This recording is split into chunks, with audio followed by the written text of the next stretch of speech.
அதாவது எதை வச்சு அரசியல் பண்ணுறதுன்னு தெரியாமல் இதை வச்சு அரசியல் பண்ணிக்கிட்டு இருக்கிறாங்க. உண்மையிலேயே பழனியில் அப்படி ஒரு இடம் இருக்குது, அந்த இடம் 100 கோடி ரூபாய்க்கு வேல்யூ இருக்குன்றதே எனக்கு இந்த கேஸுக்கு அப்புறம் தான் தெரியும். ஃபஸ்ட்டு தெரிய வந்த உடனே ஏப்ரல் வந்து நீங்கள் அந்த லேண்ட் ரிஜிஸ்ட்ரேஷனுக்கு முன்னாடியே, அந்த லேண்ட் ரிஜிஸ்ட்ரேஷன் ஜூலை 7ஆம் தேதி நடந்திருக்குது. ஆனால் ஜூன் 30 அதுக்கு எதிர்த்து அப்பீல் போனது ஹெச்ஆர்என்சிலேருந்து தான் அப்பீல் போயிருக்கிறோம். அதே போல் அந்த அப்பீலில் தான் திரும்ப அந்த லேண்டை வந்து நம்ம வந்து கோர்ட்டில் வந்து ஆர்டர் வாங்கி நம்ம மீட்டிருக்கிறோம்.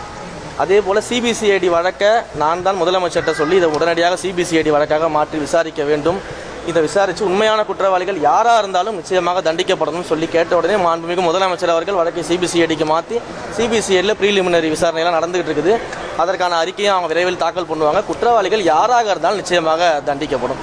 இது வந்து அரசியல் நோக்கத்தோடு என்ன பண்ணிட்டு இருக்காங்கன்னா, என் மேலே பழிய போட்டுட்டு இருக்காங்க. என்னுடைய உறவினர் வந்து இதை செஞ்சுட்டாங்க, நான் தான் இதுக்குள்ளே இருக்கிறேன், எனக்கு தெரிஞ்சா எனக்கு அப்படி ஒரு லேண்ட் இருக்கிறதே இந்த கேஸுக்கு அப்புறம் தான் தெரியும் ஃபஸ்ட்டு.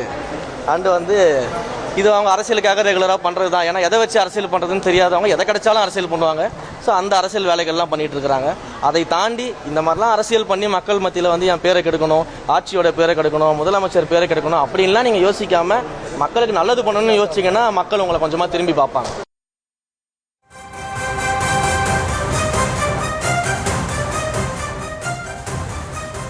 பழனி நில மோசடி விவகாரம் தொடர்பாக எதை வைத்து அரசியல் செய்ய வேண்டும் என்று தெரியாதவர்கள் எது கிடைத்தாலும் அரசியல் செய்கிறார்கள் என அமைச்சர் தெரிவித்த கருத்துக்களை பார்த்தும், இந்த பிரச்சனைக்கு பிறகுதான் அங்கு நிலம் இருப்பதே தனக்கு தெரிய வந்ததாகவும் இந்து சமய அறநிலையத்துறை அமைச்சர் ரமேஷ் அளித்த விளக்கங்களை பார்த்தும் விரிவான விவரங்களை பின்னர் வரும் தொகுப்பில் பார்க்கலாம்.